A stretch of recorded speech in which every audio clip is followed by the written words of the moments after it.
but a brisk and buxom dear approaching 50, with a young voice and young eyes, full of soft humor and authority, and without duplicity or doubts.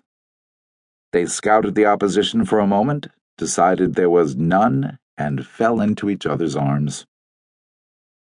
The couple were married in Jesse's little church in the village, and afterward Ellery gave them a reception at the Algonquin, out of an obscure sentiment toward the memory of Frank Case and the Round Table, in a suite full of spring flowers. Jessie wore an Irish lace dress the color of blue violets, like her eyes, and the inspector a summer tuxedo, peevishly vetoing Ellery's overenthusiastic suggestion of a cummerbund, and Ellery had the unique experience of giving his father away. The minister, out of the quaintness of his episcopal heart, spoke of the blessings of matrimony in the summer of our content, which Jessie thought a beautiful way of putting it, while her groom glared at the man of God, who was a good 20 years younger than he and could afford to be patronizing. The continuation of the beginning was very, very satisfactory. The mighty falls roared in unending welcome and offered them its shiniest sunlight, rainbow, and mist. And the fat Indian woman, squatting near the railing, sold them pillows stuffed with pine needles that scented their double bed with sanctification. When they got back from their honeymoon, looking well-fed, they went to the Queen apartment. Jessie had given hers up, putting her things in storage against the undiscussed future. It kept seeming as if there would always be time enough to talk about it. Home, Jessie crooned over the word. Then she clucked over the dust and began bustling about opening windows. The old man dumped their bags. Is it? Why, Richard, whatever do you mean? What are we going to do about Ellery?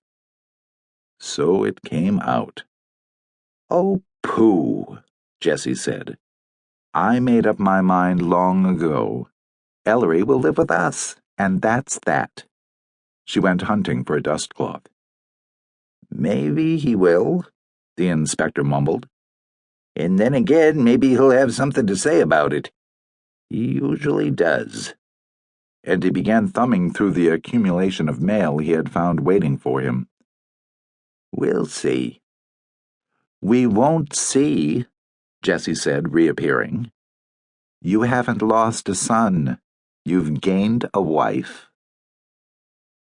It's beginning to sink in, the inspector said with a grin. All right, let's say it's settled for the time being. Why does it have to be temporary? Where would we get an apartment these days we could afford? Even with me working. With you what? The retired inspector cried. Working? You're not going back to nursing? I want a wife, not a proctologist plumber. My police pension will be enough, along with what I've stashed away. I didn't marry you to watch you carry bedpans for a lot of neurotic women or men. And don't you forget it, Jessie Queen. Yes, Richard, Jessie said meekly. But she thought, I will. We'll need the money. What's wrong? He was staring at one of the envelopes. This is addressed to Miss Jessie Sherwood. Your first letter and they don't pay me the courtesy of using my name? Forwarded by registry. It's probably some charity asking for money. I'm on all sorts of lists. It was not a plea for money. Jessie looked and frowned, and looked again. I'll be darned. What is it, Jessie? Look at this. This turned out to be $100 bill. And that was half $1,000 bill.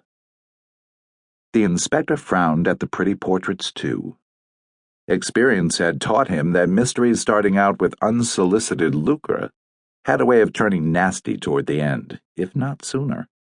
For Philip, the original of the $1,000 bill had been scissored down the middle of Grover Cleveland's butt.